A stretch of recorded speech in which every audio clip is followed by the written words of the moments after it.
Do do do, theme song. Do do do, I'm broke, so this is my theme song. Do do do, just imagine this is an awesome theme song.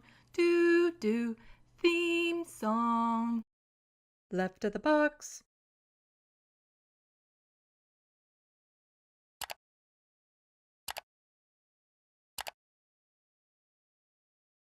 Hello, welcome to Left of the Box. Bonjour, bienvenue. I'm Sandy, and joining me today is MarkAlain Déry. Did I said that right? I am horrible. I am worse with names. Mark and I, is it MarkAlain? Like, do I say Mark? MarkAlain. I say One name. MarkAlain? One Okay, MarkAlain, so yeah. MarkAlain and I met a couple weeks ago on this space, which everyone should go and check out, that YouTube channel, like and subscribe, to cover the Zoran Mandami election. And I found out he's an infectious disease expert, and Canada is having some issues right now with that sort of thing. So I thought it'd be wonderful to have him come onto my show and talk about it.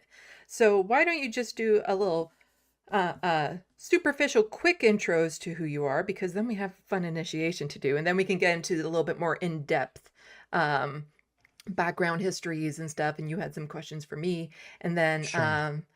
there's three things. Two of them are basically the same thing, though, I wanted to get to in Canada, that being the measles outbreak being in Alberta. It's worse in Alberta, more cases in Alberta than the entire United States. Mm. And there's only about 5 million people in Alberta. Mm. Then Alberta and Quebec has decided to not have COVID shots for free anymore. And just recently, Canada has lost its measles-free status, the first Western country to fall. But then, so that's kind of like one topics, but then the other one is the ostrich farm in BC. Anyway, Yeah. so yeah, just a little short introduction for the longer introduction after the fun little initiation. All right. So, yeah, my name is MarkAlain Déry. I'm an infectious diseases physician and epidemiologist in New Orleans, Louisiana. I manage HIV clinics throughout the state of Louisiana and also work as a hospital physician as well. Prior to COVID, I was much more engaged in public health, kind of day to day public health activities in and around New Orleans and in the Gulf South, especially as it related to HIV. But since COVID, I've been kind of relegated more and more to hospital work because there's more need for that right now. I have a long history of responding to kind of global epidemics, pandemics, and global emergencies, most recently in Ukraine right at the start of the war, kind of working as a trauma doc. I used to be a trauma doctor back in the old days. Responded with WHO with the Ebola outbreak, was responded to a number of global viral outbreaks as well, especially in West Africa. Was in Haiti just days after the 2010 earthquake. I mean, so my my love, my first love is medicine, and particularly as it relates to infectious diseases, particularly as it relates to public health, and now kind of shifting more and more into infectious diseases as it will be affected by climate change. So really thinking Mhm. about climate change that is 100% coming a lot faster than we expected to, Yeah. and how that will affect infectious diseases. So I'm in the process of trying to start to document that. There's a number of documented outbreaks that have occurred as a result of climate change, but really focusing on trying to um, kind of be more intentional with our understanding of infectious diseases as it's related to climate change. And the one thing that I'm particularly interested in more than anything else is what's in the Arctic ice and what happens when Mm. it melts. Yeah. That is the thing that is the most fascinating. So, kind of a quick Mhm. Yeah. abbreviated about who I am. Mhm. I'm also a broadcaster. Started a radio station with my wife in New Orleans called WHIV. It's a human rights, social justice radio station. We started that on World AIDS Day in 2014. Our content on WHIV is just human rights, social justice, protest music, kind of pro-union, teaching, science, vaccine type of content there, and that's kind of what started my Mhm. career as a Mhm. broadcaster as well. Yeah. Yeah, I'm also worried about what might be locked in the ice. There's been plenty of horror movies based on that. I think the X-Files covered it. I think there was like a series. There was a movie called Outbreak, and then there was a series that tried to mimic that sort of thing that also had that type of scenario in it. So, yeah, lots of fun stuff coming out of the ice in the future. So, you are from New Orleans, American. Yes. And one of the goals with my channel is to build more cross-border solidarity because the right wing really does have a good start on that. They don't care about borders so much. They network, negotiate, they work together across borders. And I find that Americans and Canadians share a lot of the same issues, problems, concerns, all that sort of stuff. But there's not enough kind of like cross-border talk or organization and stuff like that. So that's one of my goals is to help build that. So a fun little initiation that I have for Americans coming on my channel is a Canadian pop quiz. Okay. Mm-hmm. Mm-hmm. So you mentioned that you do have some roots in Montreal, so you might know all of this. I doubt it, but we can try. Mm-hmm. I can guarantee you won't be the worst. Okay. I hope Because so. because I've I had yeah. You've had 0 out of 10, or how many questions on this pop quiz? We'll see how it goes. We'll see how it goes. Oh no. Okay.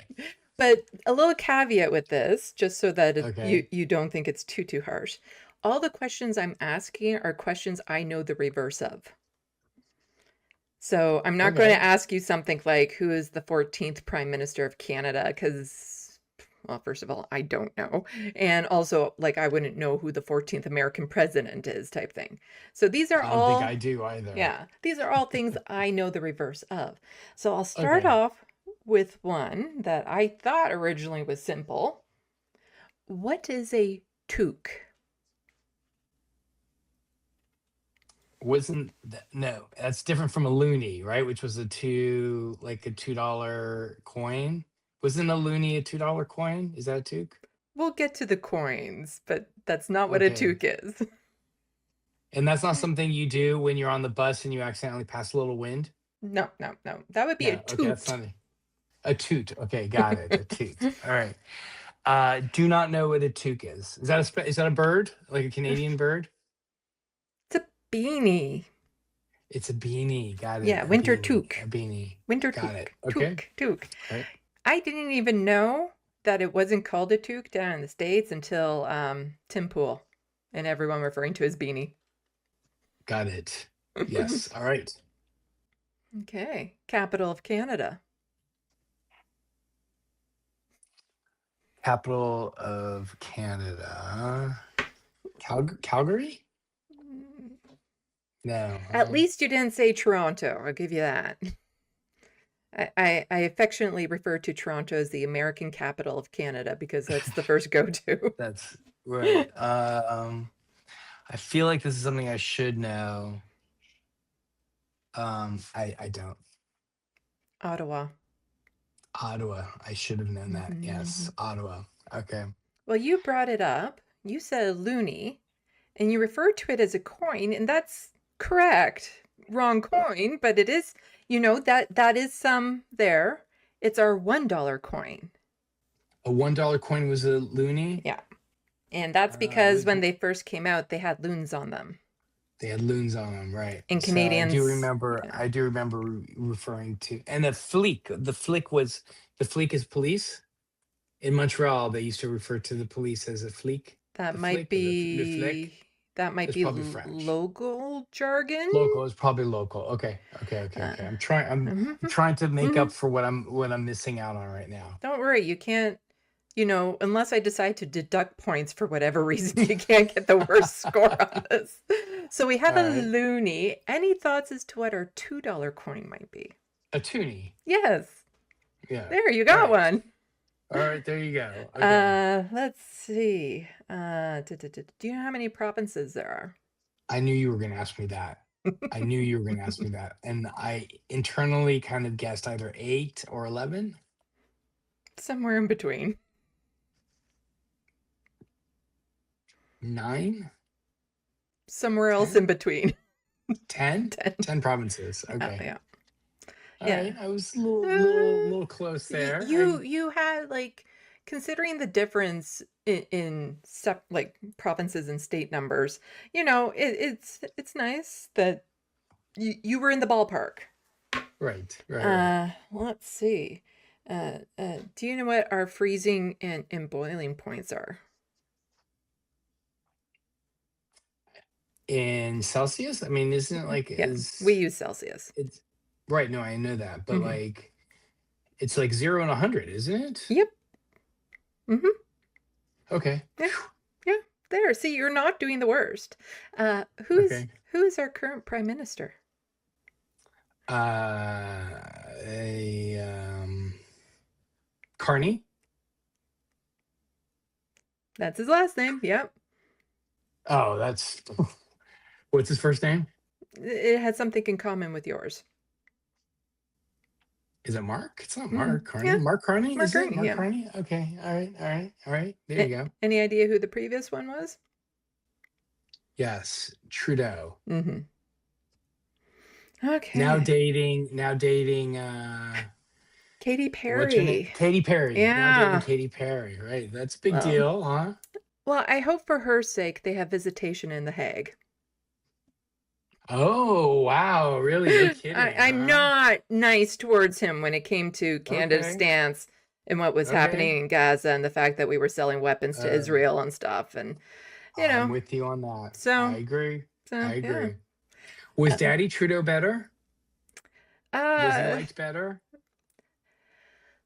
well, I think part of the reason, and it's, you got that, you knew that his daddy was prime minister, Pierre Elliott Trudeau. Um, Part of the reason why Justin Trudeau got in was because of his daddy and name recognition. I think, like, I wouldn't know who was, like, at the end of Trudeau's reign, he was not popular. I know that. Uh, Very well aware of so that. I think Pierre Trudeau had a more popular overall run. But he had his issues too and stuff. And part of my issues with Trudeau Jr. is like when it came to things like compensation and reconciliation for like Indigenous residential schools, Indian residential schools, and stuff like that. It's like, how could you ever expect Justin Trudeau to really hold this country accountable when his dad was in power? There were Indian residential schools running, like they were still a thing. So how could he really, hold Canada's feet to the fire when that would also include his daddy? Understood. Yeah. And what is the name of the guy? I could never really quite pronounce his last name. Who ran against Carney? Was it Poisha? That's as good as I could do. Poisha. You got the first syllable, Yeah. sort of. You're being generous with me. I appreciate that. Poilievre. Polyev, that's it. Polyev. And Pierre he was like Poilievre. a super Pierre Polyev, right? Was he from Quebec? Is he a Quebecer No, or no, no. okay? But he was a like a right winger though, right? Yeah, I referred to him as a right-wing NPC, non-player Got it. character. Okay. He has no thought process of his own. He's just an avatar for the right wing and an absolute rizless. I suppose that's still a word. He lacks all charisma and is just the worst. A leadership review is coming up soon for the Conservatives, and it'll be interesting to see where he lands on that. Because some Hmm. people are saying he doesn't stand a chance because he blew a 20-point lead going into the election. Thank you, Trump. Yeah, and then he lost his own riding, and so he had to be parachuted into one of the safest ridings in the Oh, country right. He lost his own right. Right. Yeah. for the first time since he's been a politician, and because his constituents actually heard him for the first time. Right. So he's parachuted into one of the safest ridings in the country, but his base still kind of likes him. The rest of the country, though, it don't. So, as much as I despise him, as much as I hate talking about him or listening to his whiny voice, it serves the country as a whole if he remains leader, because as long as he is leader, the conservatives are less likely to win. Whereas if they get somebody into power that has even just a smidgen of charisma, the conservatives stand a good chance of winning, unless Mark Carney just, does the reveal, like opens the jacket or something and say, surprise, there's blue behind here, because up here blue is conservative and he's absolutely conservative. A conservative budget just passed the House. Everyone tune into my news live streams for updates on all of this, and I keep up to date with Canadian politics. But yeah, okay, one more last little simple one, I suppose. Oh, did we ever answer what the $2 coin is, though? Because Yeah, got we the, said yeah, toonie. okay, so we got that. And last simple one, what is a poutine? A poutine? Mm-hmm. And it's not the French way of saying Vladimir Putin, but it actually is. I'm referring to something else. Yeah, I find it wild that In Vladimir. French, putain, like in French, putain means is a slang referring to a female sex worker. This is not what you're referring to, right? It's also something you can eat, though. Okay. It almost sound.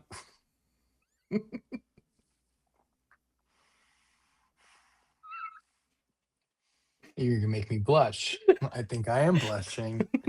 Okay. This is I don't know. I have a feeling this is like the national Well, it's a national candy or dish or something or and you claim you have roots in Montreal and you don't know this? I haven't been to Montreal in a little bit, but Yeah. yes, I do have roots in Montreal. It's fries with cheese curds and gravy. And I would have never known it that. I would started in Quebec and is like the dish of dish, and it doesn't sound all that interesting, but it actually, if done well, they are super delicious. And you can also get exotic ones where you put like pulled pork or brisket on it, and they're like yummy, yummy, yummy. Um, All right. I have been in mhm. and out of Montreal my entire life and I've never but I'm also a lifelong vegetarian, Yeah. so I wouldn't be surprised if Well, I'm sure there's vegetarian versions, but they I've they never do have vegetarian ones now where you get like uh the like the meat alternatives or the something. fake cheese. There's There's a vegan the option. non-dairy Yeah. cheese, and then there's plenty of vegetarian vegan gravies as well. Got it. Got it. So yeah.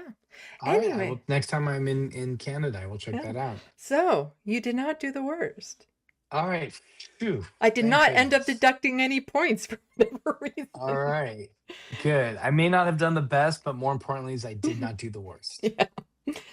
Okay, so let's get back to kind of origins on here. And so before we started, you had asked me a little bit about who I am and how I got started. So, and how I found out about the channel This Space and whatnot. I guess back in like 2019, I tried to get involved in politics up here. I believe, or was it earlier than that? I think it was earlier than that. I don't know. No, it was, yeah, it was the election before that. So, what was it, like 2017 or something? I don't know. Basically, yeah, I tried to run for office. It was a contested nomination. It fell apart. I was devastated and destroyed by that. And part of the reason why I decided to get involved was, okay, so yeah, back in 2016, the election of Trump in the States. And I remember thinking to myself, well, if it can happen there, it can absolutely happen here. And then lo and behold, we got Doug Ford as premier up here. Sorry, these earbuds keep on wanting to slip out of my ears. It's really super annoying. And so I decided that I needed to learn more about politics. I learned more about it, decided to run. It was a contested nomination. It fell apart. I ran for the NDP, or tried to. There's a story behind that I've actually never really gotten into detail with this on this channel yet, but they just know that the fallout was I was left pretty devastated. And, it took about a year. And then there's somebody named Michael Brooks. Got the little picture of him right there. who inspired me through a very sappy, sobby story, even though I never met him, to start my YouTube channel as a way of still trying to get that progressive message out there. And it was basically like, okay, how do I do this? Well, why not the same way as Michael? And that's where the idea of Left of the Box came from. So I cover primarily Canadian politics, but I do it from the perspective of somebody living with disabilities, poverty. I'm queer, non-binary. Uh, yeah, and autistic. And I try to bring all that to the table because quite often they're not included in the conversation when it comes to, just politics and stuff. Like you're talking about climate change and the spread of disease, which is fantastic because something I try to impress on people, an angle that's often missed when talking about climate change, is that people with disabilities are the most vulnerable because as something as simple as if there's a forest fire, a fire coming, those who can't run don't survive. Or if you need hearing devices that maybe aren't plugged in, how are you getting alerted? If you're blind, how are you going to flee properly? Like there's all these things. People with poverty, well, disabilities usually end up with poverty and then are out on the streets a lot more because, we don't have a proper safety nets up here and stuff.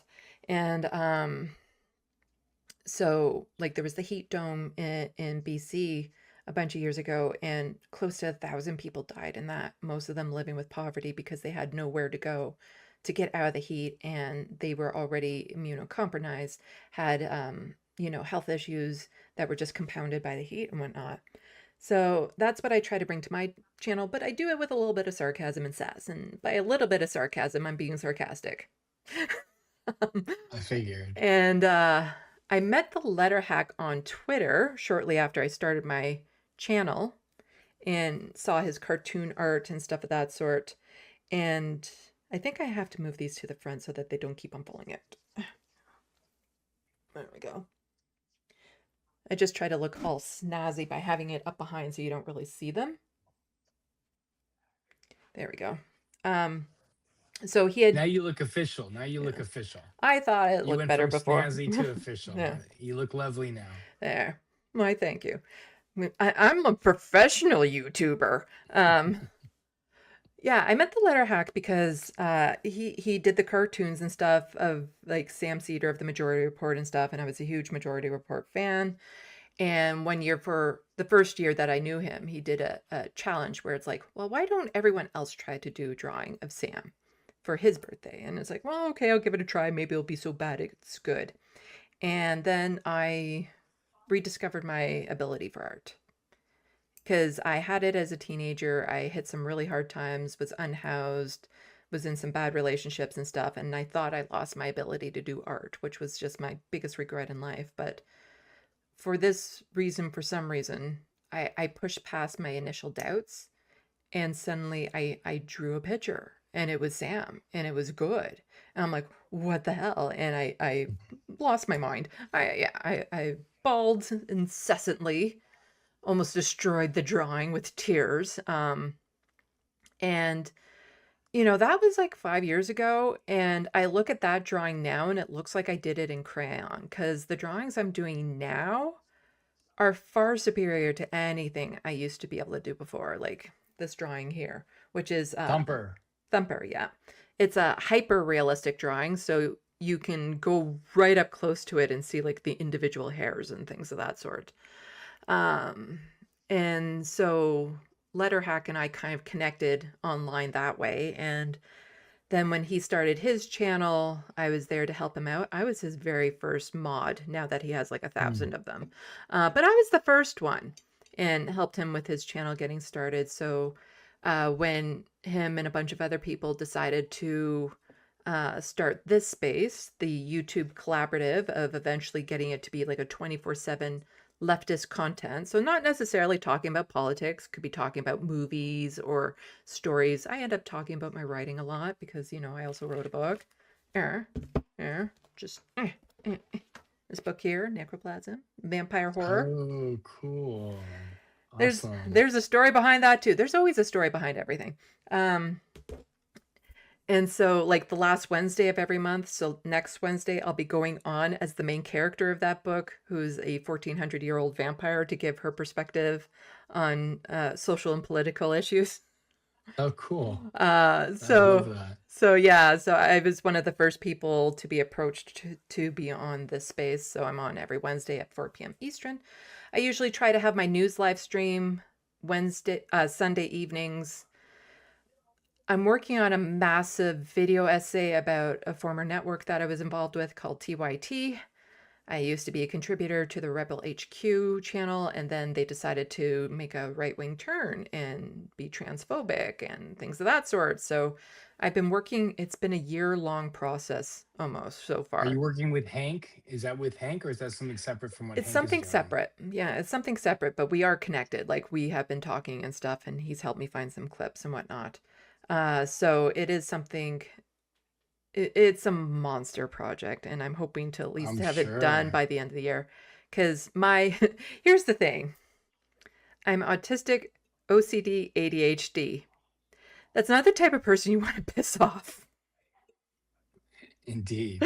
Because Indeed. 100%. you have to be obsessive compulsive to be able to do the video collecting that I've been doing for this. The ADHD helps with the hyper focus, and the autism, well, it's become my special interest. So I have a bazillion clips in this that I've been magically able to find and catalog in my brain and stuff. So it's very clip heavy, but there'll be so many clips for context there that it's mind blowing the amount of work that's gone into this. But you really have to be neurodivergent to be able to do Of this. course. And Sandy, without kind of giving away Mhm. the, Mhm. what is it that essentially are you just Mhm. documenting the transition from being quote unquote the home of progressives to really just this terrible right wing Mhm. pivot, or are you Um, documenting your personal experiences there? I mean, I know they've mhm. had a couple of other, Yeah. I know Benny was on the show, who's a person of trans experience and who had to tap out for just very clear and Mhm. obvious reasons. He made himself very clear as to why that was the case. But yeah, just what is your experience there? Well, I posted a video about my experience at Rebel HQ, but this video, it's more about reaching out to the audience of TYT, asking them, like, when was the last time you objectively looked at Jake and Anna? Are they still the people that, were the home of progressives, or have they changed? And then going through how they have changed when it comes to relationships with people on the left versus relationships with people on the right. But one of the biggest underlining like points, thesis, I don't know what you want to call it, of this is right now I see them as one of the biggest barriers to online leftist solidarity, because the way that they keep on attacking the left, the way that they keep on spreading misinformation about the left. And if somebody is just like a passive viewer of politics, what they do might actually scare them away from getting more involved and getting more interested in stuff. And I'll be going over like the issues that they've made the 180s on, and the outright lies that they've been spreading and whatnot. Because one of the most basic ones is when the whole, birthing person tweet came out, and Jank's reaction to that in particular was, oh no, they're trying to erase the word woman. But the thing is that he knew better, because the only time I actually talked to him was on the conversation a year previously about that very subject, because I'm non binary and I was a little miffed by some language that they were using towards somebody trying to use inclusive language. And I made it quite clear, it's like, no, we're not trying to take away the word woman.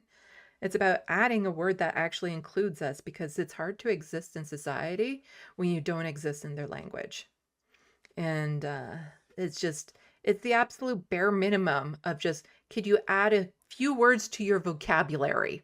That's it. We're not asking you to take it away. No one's going to try to refer to Anna as a birthing person.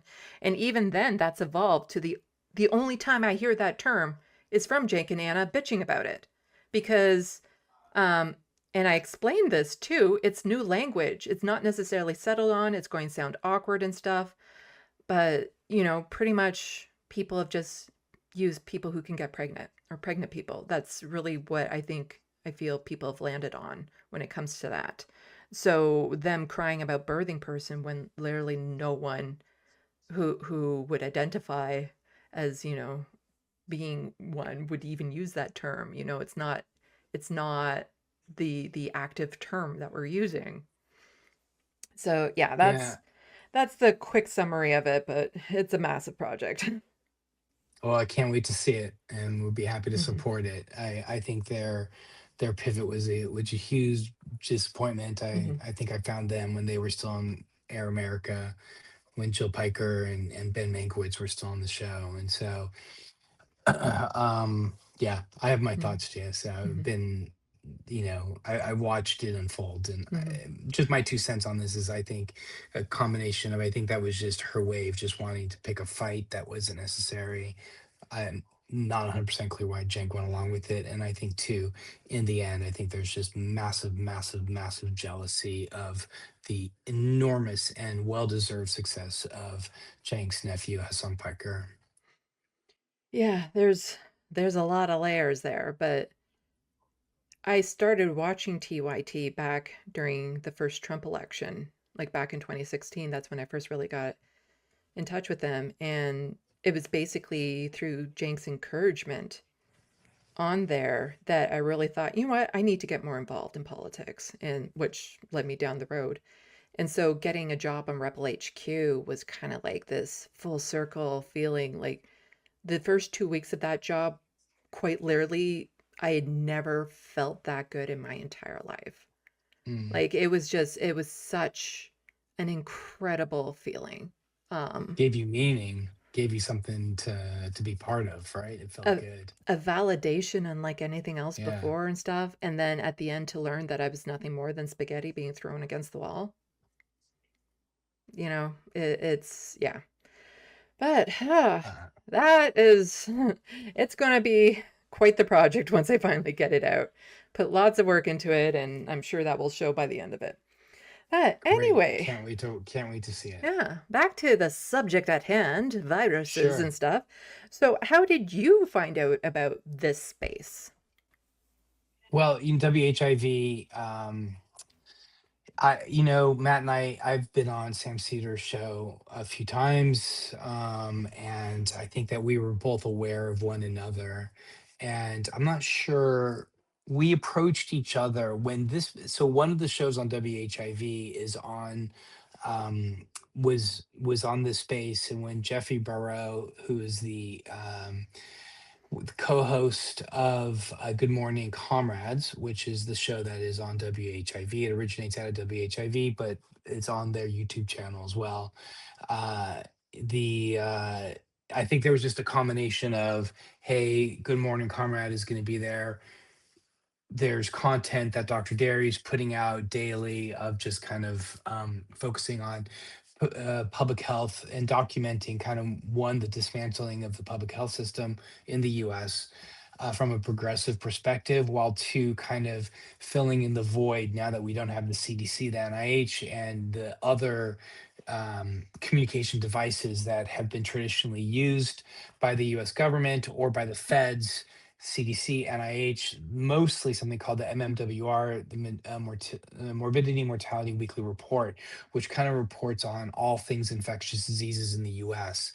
All of that has kind of come to a halt, as well as all the NIH research. And God bless and rest in peace and the death and destruction and the hurt and the pain that we are seeing as a result of USAID coming to an end, and with PEPFAR really kind of coming to an end. And again, I got my job in infectious diseases as an HIV doctor.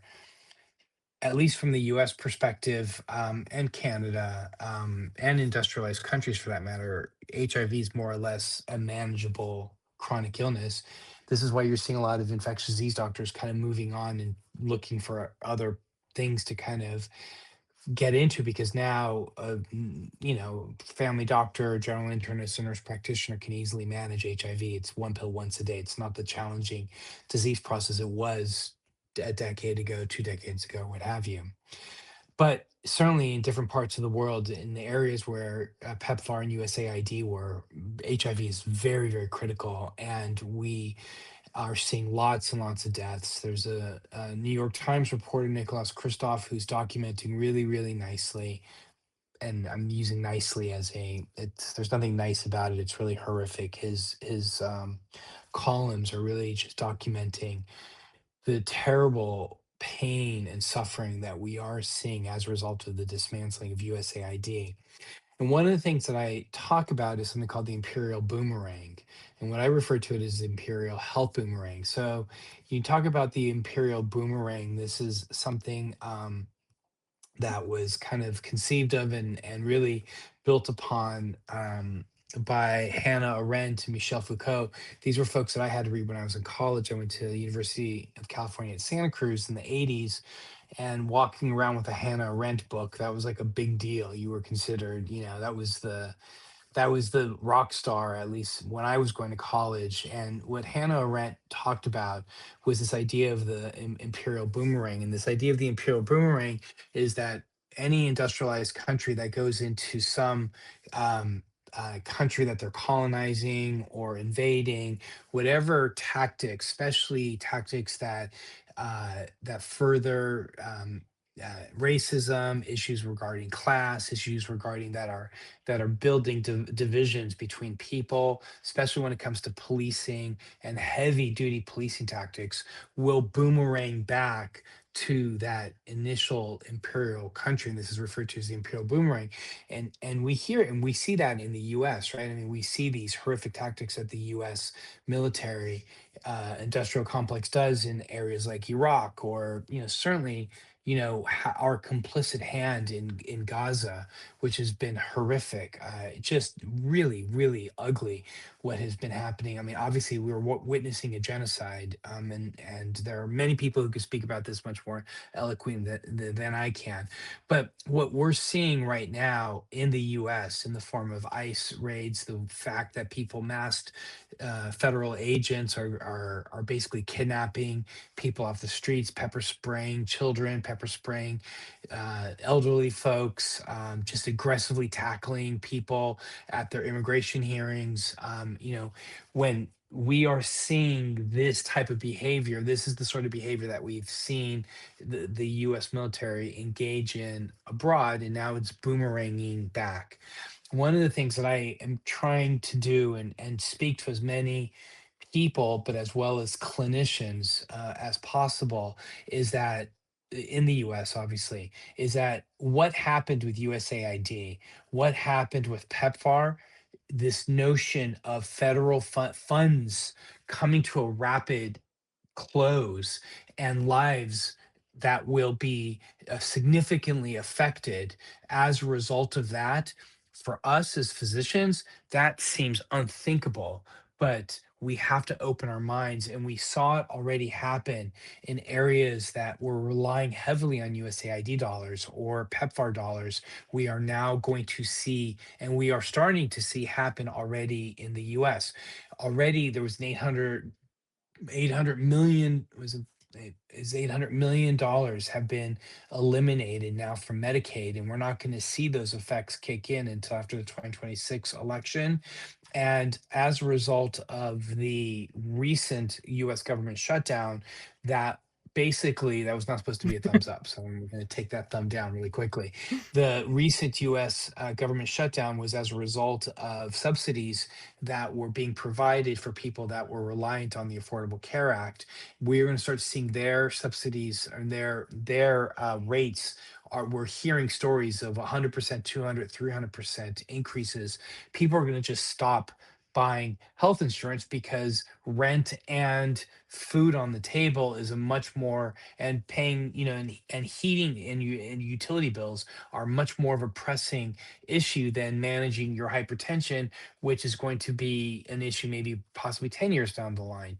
So we are going to start seeing those slowly, but I have a feeling, and the thing that is particularly bothersome, which is essentially brings us to what you had asked, Sandy, which is the viruses. One of the main things that we're seeing here in the US is the lack of data. Like, we are not seeing H5N1 information, bird flu information come out anymore because it's purposely being held back. It has now been lumped with influenza information, so it's not separated. So we don't know what's human influenza versus what's bird flu. And a large part of that is because they're hiding information so as to not show how bad it is. They were doing it with COVID. The plan of action for COVID essentially was no plan. The plan of action for COVID was no plan. And as a result of that, we had the highest number of per capita cases that occurred in the US and per capita deaths that happened in the US as well. We are going to see the same thing. Now, when you pair a lot of that with what Naomi Klein has been talking about, great Canadian, Naomi Klein has been talking about, she talks about this notion of societal collapse. I'm sure this is something that you've covered a number of times here with Curtis Yarvin and a lot of kind of the drivel that he writes about this idea of these these so-called what kind of cities are there these there's a name for it. I just spaced out on the type of cities, these cities that are basically being run and governed by individuals like CEOs. And Mm. to get to that, there needs to be this notion of these, this collapse. And so I think one of the reasons why they're hiding the information that they're hiding is that they do not want people to see how aggressive either bird flu is that's out there, or other potential epidemic viruses. We haven't heard about measles. We know measles is still around, but it's no longer in the headlines. And I think this is by design, is Mhm. that information is being withheld so that if we don't know what's going on, we can't address it. And if we can't address it, my suspicion is that these are the sorts of things that that will facilitate some sort of U.S. Either societal or partial societal collapse. And then I'll just kind of, before I kind of hand it over to you, I will just say that we are seeing this in all elements of the U.S. life. We're seeing it with education, we're seeing it with banking, we're seeing it with financing, we're seeing it with all elements of the U.S. life. We are just seeing dismantling of safeguards, and of pillars that have always been there are just essentially just being torn down by the Trump administration. So, kind of a long answer to your question there. Very good, detailed answer, you know. I have an X marker on my passport, so chances are I can't get to the United States. That I think I'm that fine. they I'm already fine passed with that, that. right? I'm fine with that. You know, at this point, I don't think I'm ever going to go to the United States because that sounds horrifying. Because basically, there could be an outbreak of the bird flu in the human population right now, and there'd be no way of knowing. I mean, we would know because doctors would speak, Hmm. like because but yes, there could be. Where there is possible bird flu circulating is going to be in dairy farms. So in areas where there Hmm. are cattle, certainly this ostrich story Hmm. that you forwarded was as a result of bird flu. So we're going to be seeing it amongst birds or other mammals as well. But in the US, the Public Health Service has almost zero rights. So the rights of a farmer or cattle producer supersede that of the public's interest. So if somebody from a Department of Health knocks on the proverbial door of a cattle farm to get in there to investigate what's happening, the cattle farm's rights to say no, they don't want to have that person there, supersede the right of the public to Hmm. have that information. So as of it's probably now been probably a year from last summer. So I would just say, let's say August of 2024, there was a really interesting article that was released that showed, I'm going to try to get these numbers correct. I haven't thought about this in a while, but that basically 1 in every 5 carton of homogenized, no, pasteurized milk, 1 in every 5 carton of pasteurized milk that was bought from the store and brought to a scientific lab to be evaluated, 1 in 5 of them had viral particles of bird flu, not intact bird flu, Hmm. because the pasteurization denatured. Denatured means that's the scientific term for Mhm. breaking down. Denatured the virus. But if one in every five uh, um, carton of milk that is just bought off the store has viral particles in it, that's a concern. And Mhm. that was about maybe like 18 months ago, 15 months ago. So that should Mhm. just give you an idea. At least for me, it seems like this may be a tip of an Mhm. iceberg sort of thing. Yeah, that actually makes me understand a little bit more of what was happening on the ostrich farm because Mhm. I was going to talk about that second, but we might as well get into the ostrich farm now because there is a lot of American influence in that. But here, our system is still for, health and safety still intact.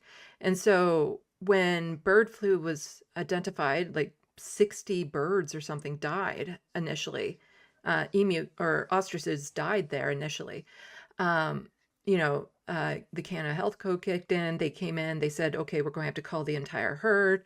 They pushed back. They went to the Supreme Court. The Supreme Court dismissed it because here, their rights to those birds doesn't supersede the rights to public health.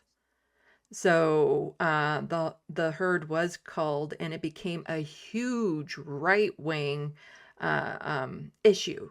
And RFK was talking on it, how this isn't okay. And I think it's because up here the right wingers, again, lots of cross border solidarity, they try to take on the same mentality as what Americans get away with when it comes to certain personal rights or whatever. Um, Whereas here, since we are a communist dictatorship utopia, the government will, yeah, absolutely step in and clamp down on things. Okay, yeah, it's not like that up here.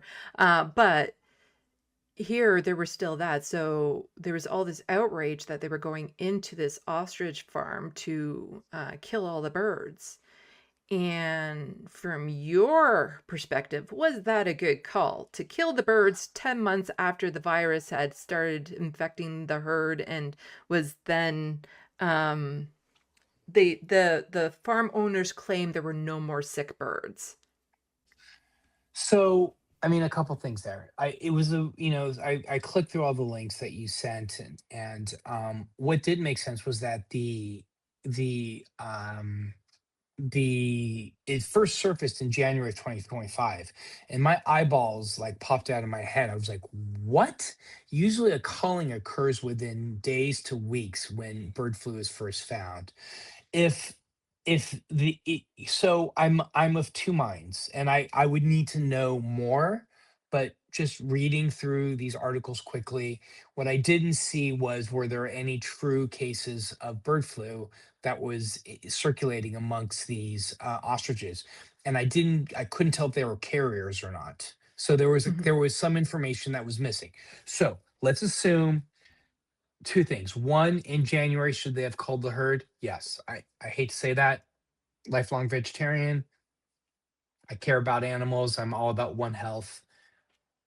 Yes. I think in that case, human beings' right to public health supersede the right to the ostriches. I'm sorry. I'm a huge tree hugger. I'm about as hippie and crunchy as a guy as you're going to meet. Okay. But that's the public health in me coming out. 10 months later, with guns, shot to the head or whatever? Mhm. No. No, no, no, no, no, no, no, no, no, no.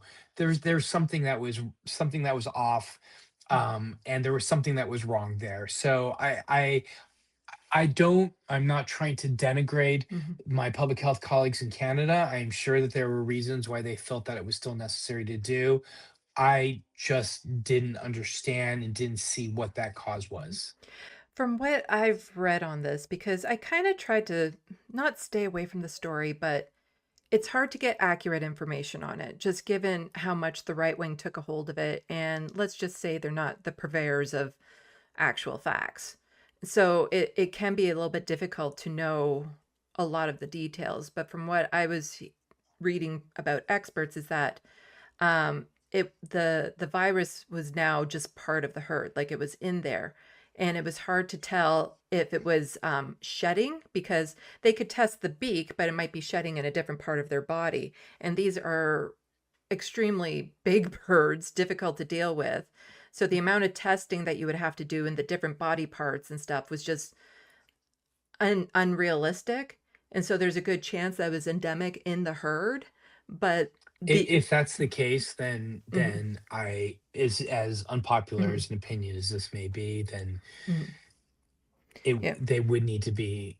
mhm. I would imagine. I hope that shooting him was the most humane, but to me, that just seems that there must have been other humane ways of doing Well, it. it's they use marksmen, at least, people trained I to do saw that they it. used marksmen. And Um, it is one of I those just things.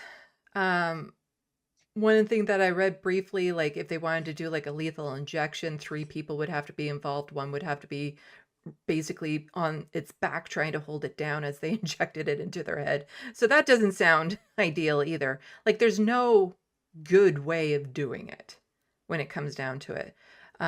Transporting them off site so that they could potentially further contaminate, wildlife on the way to a gas chamber, that there's not a gas chamber designed for, those well, I birds. don't think gas chamber. Yeah, I mean, I just hope Mhm, that, and I have to mhm, assume that whoever made that mhm, decision yeah. did it with the bird's interest at heart. I think it is just it's one of those hard calls. Like there's no easy way of doing it. Like you go in and snap their necks or you shoot them in the head. Like there's no good way of doing it. But like part of my issue with this is like here they are. They're referring to these birds as pets. They weren't pets, they were livestock, more or less still. You don't have 300 over 300 pet birds really.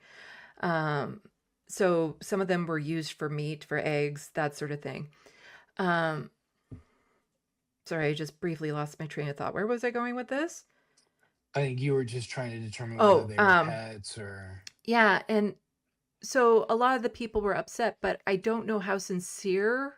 Like I imagine, yes, it's their livelihood. They do know some of the birds, so I do understand to a point that some of them are sincere, but none of them give a damn about factory farms and the absolute horror that the animals witness through that, or the fact that chickens are, they live their entire life in a crate and their beaks have to be removed so that they don't peck themselves to death.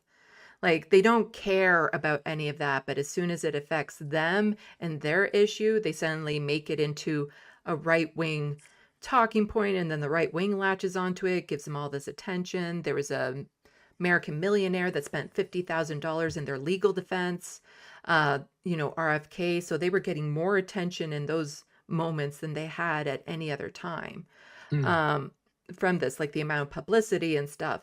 But again, I don't know how sincere they were. Like I would imagine, yes, to some extent you'd be upset, but they don't care about animals in general. They only care when it affects them. And this time, when it affects them, well, it could have an effect on the entire population because the virus was most likely endemic in the herd and could potentially mingle with wildlife still, because it's not like they took the precautions to make sure that these birds were in a bio enclosure or something so that the wildlife can't have access to them. They chose not to have vaccines for the birds in the first place. So there were things that they could have done way back when that would have prevented all of this from happening in the first place. But they chose not to do that. And this is the natural outcome, especially in BC, where um, bird flu has just skyrocketed. And so they have to be super cautious out there because I was seeing some of the graphs. Do I have it up on one of my screens ready for this? Because I took a couple of the articles available. Let's see here. So this is part of the issue here is just stating that this is the issue of bird flu. So number of domestic birds impacted by H5 subtypes avian flu per province. As you can You see, see, what you're British doing Columbia. is you're proving you're basically it just basically, supports my contention that we there's so much bird flu. You need to in Canada, at least you're reporting on it. We're Mhm. unable to get any information like this in the US. So all this does to me is just like, yep. I mean, obviously viruses know no boundaries. Mhm. They don't know borders or whatever. So if we're seeing this on the West Coast, in British Columbia, I am certain that we're probably seeing this throughout the western part of the Mhm. US as well. Yeah, so from something like this, I can understand why they might be a bit cautious, but it's because there are some rights for the people. They were able to take it to court, but then it had to go through the system. So it was a 10-month long process. But then as soon as the Supreme Court dismissed it, then like the next day, the call happened. Like they weren't waiting around. They had wanted to do it sooner because from what they're saying, it was endemic in the herd and that there's no good way of doing it, really. Yeah, it Um, was. so, they had the choice of like trying to gas them, uh, break their necks. So here, she called the CFI's obligation to make sure the arrangements were upheld. She also disagreed with them. So this person added that there was no practical way to test the nearly 10-foot tall birds without knowing where they may be shedding the virus or whether they are still infected. There's really no practical way to actually test these birds. She said, we don't know where the birds may be shedding the virus or whether they are indeed still infected. She says because of the height of the ostriches ranging between 7 and 9 feet tall, and with them being very strong, very fast, trying to get close enough to test them would be very dangerous to people. One of these articles, I think, did touch on the decision on why to call them that way, but basically, again, there's no good way of doing it because Sure. you're slaughtering a bunch of helpless animals. Uh, hu- there's no real humane way of doing it on that scale. Like it's a sad story. I'm an animal lover. I've been to an emu farm that's local. I've had an emu egg for breakfast. Well, me and a bunch of other people because those eggs are pretty big. Um, so, I'm an animal lover. I'm the type of person where if I could afford the diet of no factory farmed or processed meat, that's what I would do. But unfortunately, since I live with poverty, I don't necessarily have that luxury. It is a tough thing, and I can understand why people would get emotional about it. It's kind of like that peanut the squirrel thing that happened in New York, where Mm. the right wingers also latched onto that because, especially down in the States, there's all this personal rights things. Like everyone's entitled to a certain level of rights, even if it would potentially harm the public around them. Like, Yeah, we again, saw it with cigarette mhm, smoking. yeah. I have the right to smoke cigarettes, Mhm, but then me as a passive inhaler of your secondhand smoke, I have a right to breathe clean air and not mhm, be exposed to your secondhand smoke. mhm, And eventually, thankfully, that argument eventually just the non-smokers obviously mhm, went out, and now the idea of walking into a restaurant or a club, uh, that there are still mhm, some clubs in New Orleans or outside of New Orleans or outside of the parish of Orleans that when you walk in, the people still smoke indoors. Nobody tolerates that anymore. mhm. Certainly nobody, Yeah. as And a musician, we try not to play clubs that still tolerate smoking. yeah. Yeah. So, like, to me, it was just a sad story, but it's hard to actually follow this type of story when the right wing kind of puts their claws into it. And I'm also in the agreement, like, as soon as the birds started dropping at that farm, it probably should have been culled at that time. That was 100%, Yeah. that was the time it should have happened. Um, Like, the idea, because now we've waited, I mean, if mhm, there's still some idea of shedding, mhm, now that we've waited this long, it's too much. mhm. So, And who knows how much it might oof, have actually spread because of that. 100%, 100%. Yeah. So, but again, it's the American, I want to say American mentality, but it's not really just American. It is very like right wing, I find mentality of, I have the right to do whatever I want, even if it harms other people. Like it goes beyond libertarian, really. That is the American Hmm. that is the American mindset. Because, This is why they own hmm, guns, this is why hmm, they feel that they have a right to get in a hmm, car and run over protesters because you're in the middle of the street and hmm, you're encumbering me from Mhm. getting from where I need to be. Well, then this also leads into the whole anti-vax issue around COVID, and we'll get to it here in Canada with measles and stuff, where it's like their right to not wear a mask or to not get vaccinated. They feel they're entitled to that, even though they're putting the entire public at danger by not doing it. I recently got my flu and COVID shot updates boosters. I'm 6 times vaxxed. I'm still waiting for my superpowers. So far, I'm not Yay. magnetic. My personality might be, but I am not. I still can't see through walls as much as I try, which is very pervy. Like there's uh, I still wear masks as much as I can when I'm in public. There's some things that I go to, like I do performance theater and stuff, where unfortunately it's not practical if I want to get paid. So, but whenever I'm going to a grocery store stuff still or out in public as much as I can, I'm still masking up because it's not gone. It's still Yeah. around. And Well, yeah, we're gonna see, and I have mhm. to probably wrap up in just a moment or Oh, two. So oh, the let's wife is calling me for oh, dinner, let's but speed run through just measles. I will. Yeah. But let me just Mhm. kind of just say that when you get vaccinated for influenza, one of the virus, there's usually three or four isotypes that are in the vaccine that you're getting vaccinated for. One of them is the H1N1 virus. Mhm. That's still the virus from 1918. So we are still being vaccinated for an influenza virus that emerged in 1918 and is still circulating today. We will be seeing the same thing with COVID as well. Mhm. I strongly suspect that COVID will be around for a very, very, very, very long time. We're Mhm. seeing H1N1 still circulating, 120 years later, I suspect, or 100, probably 10 years, Mhm. no, 100, yeah, 18 years later, we're probably going to see the same thing with Yeah. COVID.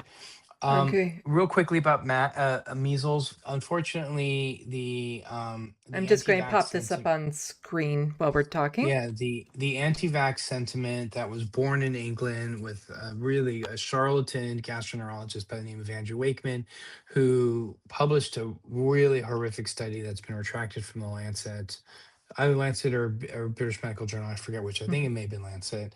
But what you're showing now are the number of Mhm. cases of measles that have exploded in Canada. Yeah. We are seeing something like that very, very, very common or very similar in the U.S. And I think you had said Mhm. that right now in In Alberta, Alberta in Alberta, has the there are more highest cases in cases. Alberta than the entire United States. But like again, this is the whole anti-vax thing that happened during COVID that led to this. Because if you look back 2020, that's when the anti-vax movement started, and it's No, primarily no, no. children. It started Well, way yeah, it before started that. way before, but The it really ramped up then. way before it really ramped up in the US and Mhm. Canada. Yeah. But we saw cases of this. We see cases of this in Mhm. the Philippines Mhm. that RFK had something to do with, and I think in Samoa as well. In Mhm. some of the Samoa Islands, there was a big outbreak of measles that RFK likely was Mhm. responsible, and they Yeah. journalists have tracked it back to his comments as well. But But the yeah. anti-vax Oops. sentiment that we are seeing right now, it will harm and kill people. And those Mhm. people who refuse to be vaccinated, unfortunately, especially if we do see a bird flu outbreak or what have you, if they reject vaccines, Mhm. those individuals will be harmed as a Yeah. result of their decisions. Yeah, and I just want to say, like, part of the reason why it's exploded now is if you look at when COVID started in 2020 and when the anti-vax really ramped up, well, it's children between, baby and 5 years old that are the most susceptible to being infected, and they're the ones that are not getting vaccinated. It is not because the COVID vaccine or catching COVID or whatever it is resets your immune system to zero. It, No, it, no, there's no resetting of the immune system. no. Even if you have devastating illnesses such as advanced HIV, what we used to Mm, call AIDS, or even leukemia, the only time you reset your immune system is when you get a bone marrow transplant. And these are people who have acute leukemia or extraordinary immune suppressive illnesses that a new immune system is necessary. mhm, But those are very, very rare. If you are an individual who doesn't have any immunocompromising illnesses and you go and get a vaccine, be it COVID, influenza, RSV, what have you, there is no such thing as resetting your immune system. All you're doing is augmenting your immune system to be ready to fight viruses for when the body actually sees them. Okay, great. Well, I could still keep you on here for another hour because we we I we just briefly touched the measles, but that's Yes, like the biggest story. I know. But that's I'm okay. certainly happy. Mhm, I am certainly happy to come on anytime, and mhm. even when you're streaming live on this space, I'm happy to come on as well. Yeah, well, we can definitely do that. So, um, thank you again so much for coming on. This is a great conversation. I'm sure there's going to be more that we can talk about in the future about this, unfortunately. So, where can people find you? So on Substack and Blue Sky at the Dr. Dairy. So Mhm. then Dr. Dr. then Dery, the Dr. Dairy Mhm. Substack. I put out videos pretty regularly on both platforms. They're usually 2 to 3 minute format videos, kind of explaining what's happening in public health today. Mhm. And just for people who are watching who might not know me so well, if you tune into my news live streams, I do actually keep up to date reports on the measles situation here in Canada. So you can always find out about that too, because that is a story that I follow quite closely because, I care about things like public health. And again, people with disabilities tend to suffer the most with this, especially if they can't get vaccines for health reasons and stuff. So, with all of that said, salut, à la prochaine. Thank you for watching and stay tuned. I'm Sandy, wishing your tomorrow is better than your today.